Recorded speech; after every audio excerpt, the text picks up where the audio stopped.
Ethics centre channel ప్రేక్షకులకి స్వాగతం. ఈ ఛానల్లో నేరస్తుల సంస్థలకు సంబంధించి నాసికం చేపడిన విషయాలు తెలుసుకుంటాం. అలాగే నేరస్తుల మనోభావాలు ఎలా ఉన్నాయి అనేది వాళ్ళ వృత్తాల ద్వారా తెలుసుకుంటున్నాం. ఈ రోజున గుర్రంకొండ చక్రపాణి ఆయన కప్రాల తిప్ప నుంచి ఉత్తరం రాశాడు హేమలతారాయణ గారికి. ఏమని? అమ్మ, రాష్ట్రాన్ని గడగడలాడించిన గది దొంగ ఆనాడు పేరు పడ్డాను. ఆయనే చెప్పుకుంటున్నాడు.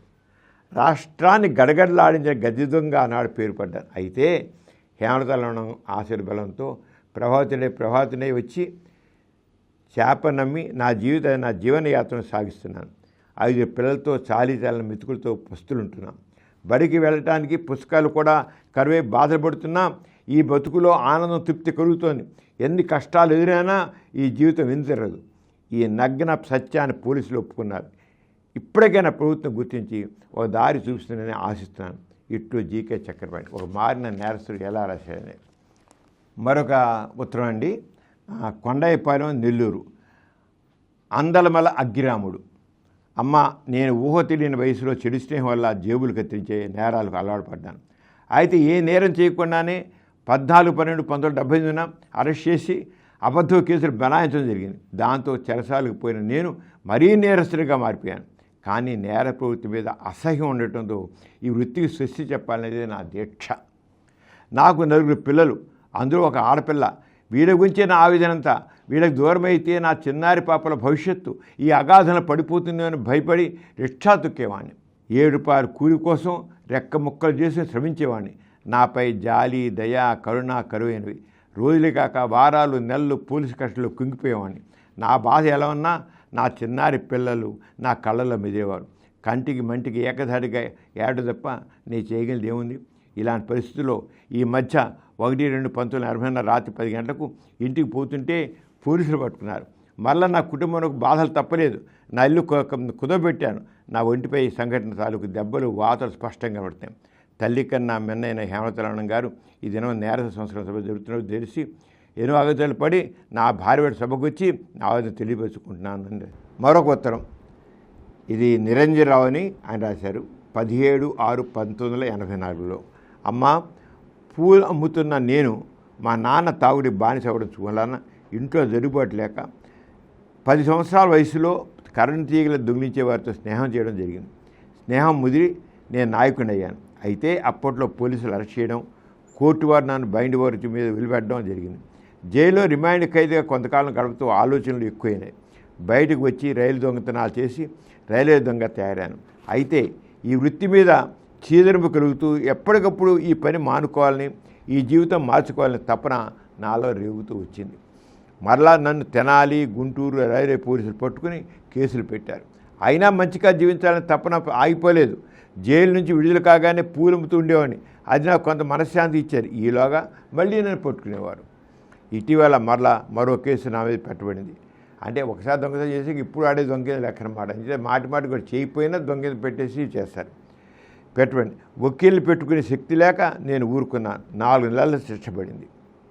మళ్ళీ 16/6/1984 విడుదలయ్యాను. నేడు ఈ సభ జరుగుతుందని తెలిసి ఆనంద ఈ సభకు వచ్చాను. నేను ఈ నేరం చేయను.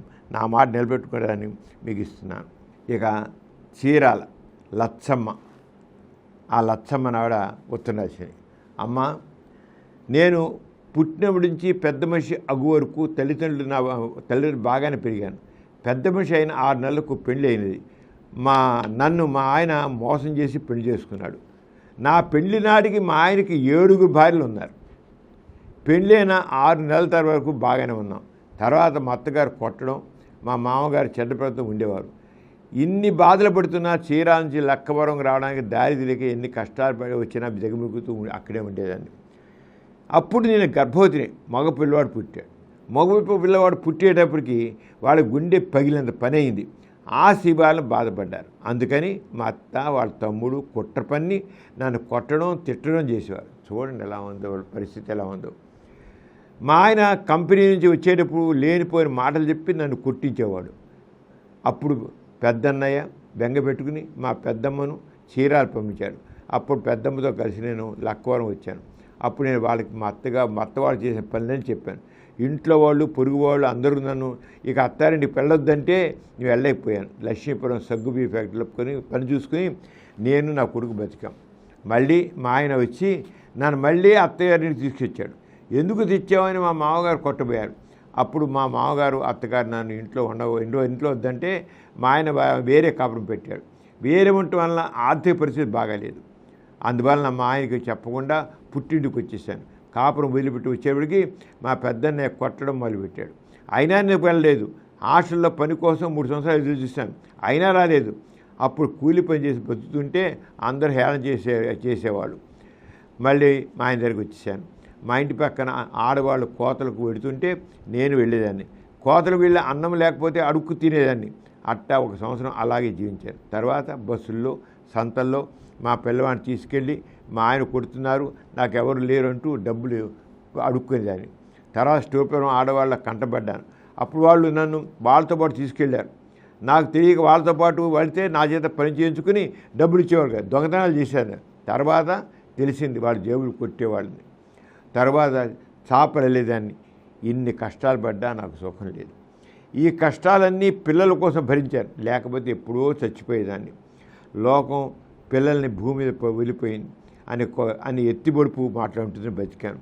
పిల్లల మీద ఆశతో బతుకున్నాను. ఆ పిల్లలు పెద్దవాళ్ళ కన్నా సుఖపడతారేమో అని ఆశతో బతుకుతున్నాను. ఈ బాధలన్నీ ఆయన పెళ్లి చూసినందువల్లే వచ్చాయి నాకు తెలుసు, లేకపోతే నాకు ఎందుకు వస్తాయి? ఇప్పటిదాకా పిల్లల్ని నేనే చూశాను. ఇప్పటి నుంచి మీద మా పిల్లల్ని వదిలిపెడుతున్నాను. ఇక్కడి నుంచి మా పిల్లల్ని మీరు మీ పిల్లలు అనుకోండి. ఇక నేను దొంగతనం చేయను. మా పిల్లల మీద ప్రమాణం చేసి ముందు చెబుతున్నాను. దొంగతనం ఈరోజు నుండి విడుస్తున్నాను. మళ్ళీ మిమ్మల్ని 29/6/19 చూశాక నాలో చాలా మార్పు వచ్చింది అని లచ్చమ్మ అడుగుతున్నది. ఈ రకంగా రకరకాల మనస్తత్వాల్ని మనం తెలుసుకుంటున్నాం. అంటే ఒక్కొక్క నేరస్తులు, అది ఆడవాళ్ళు కానివ్వండి మగవాళ్ళు కానివ్వండి, ఏ రకంగా వాళ్ళు ఆలోచిస్తున్నారు, ఏ రకంగా బాధలు పడుతున్నారు అర్థం. అంతే నేరస్తుల సంస్కరణ అనేటికల్లా ఏదో దొంగలు దొంగతనము ఇంతే కాదు, దొంగతనము సంస్కరణ ఇంతే కాదు, వెనకాతల ఎంతో బ్యాక్గ్రౌండ్ ఉంది. వాటన్నిటిలో కూడా అది ఆర్థిక పరిస్థితులు కావచ్చు, సామాజిక పరిస్థితులు కావచ్చు, రాజకీయ పరిస్థితులు కావచ్చు, లేకపోతే పోలీస్ వ్యవస్థ సంబంధించి కావచ్చు, ఈ సామాజిక వ్యవస్థ సంబంధించి కావచ్చు, ఈ జైళ్ళ వ్యవస్థ సంబంధించి కావచ్చు, ఇన్నిట్లో అన్నీ కూడా వీటన్నిటిని మనం సంస్కరిస్తే తప్ప వీళ్ళు బాగుపడడం ఉండదు. అదే విషయంలో లవణం గారు, హేమంత్ రమణ గారు జైలు సంస్కరణ దగ్గర నుంచి, పోలీసు సంస్కరణ దగ్గర నుంచి, కోర్టుల సంస్కరణ దగ్గర నుంచి అన్నింటిలోనూ వాళ్ళు తమదంటే ఒక మార్పు చూపించి చేసుకుంటూ చేయగల. ఈరోజు మీరు స్టోర్ పురం వెళ్తే దొంగలు అంటూ లేరు. ఇదేనా మనం అనుకున్న స్టోర్ పురం? ఈ దొంగల గురించి అని అనుకున్నాం. ఇక్కడ ఎవ్వరకు ఒక దొంగ కూడా లేరు. అలా లేకుండా మారిపోయింది. అరవై కప్పరాలు తిప్పి తీసుకున్నా, కావల దగ్గర తీసుకున్నా, అన్నీ కూడా అలాగే మంచి మార్పు వచ్చాయి. అంటే నాస్తిక దృక్పథంతో ఎప్పుడైతే మనం మార్పు చేస్తామో, నాస్తిక దృక్పథం చేసే మార్పు స్థిరంగా ఉంటుంది, సజీవంగా ఉంటుంది. ఆ విధంగా దాని సజీవ ఉదాహరణ ఈ నేర సంస్కరణ కార్యక్రమం. అంటే నాకు నాస్తికం చేయకముందు చాలామంది కార్యక్రమం చేపట్టారు నేర సంస్కరణ, కానీ వాళ్ళు ఎవ్వరి సక్సెస్ కాలే. కేవలం నాస్తికేంద్రం చేపట్టిందే మానవతా దృక్పథంతో చేపట్టి సమానత దృక్పథం మార్పు వచ్చింది. ఇదే ఇంకా ముందు తెలుసుకుందాం. మరి వచ్చే ఎపిసోడ్లో మళ్ళీ కలుసుకున్నాం. అంతవరకు నమస్తే. ఈ కార్యక్రమం మీకు ఎంతో నచ్చింది కదా? ఇటువంటి మరిన్ని వీడియోల కోసం అనతి కాలంలోనే 21 కోట్ల వ్యూస్ సాధించిన సమరం ఛానల్స్ సమర్పించు ఎథిక్స్ సెంటర్ ఛానల్కు సబ్స్క్రైబ్ చేయండి, లైక్ చేయండి, మీ ఫ్రెండ్స్కి షేర్ చేయండి. అలాగే ప్రక్కనున్న గంట సింబల్ని ప్రెస్ చేయడం మర్చిపోకండి.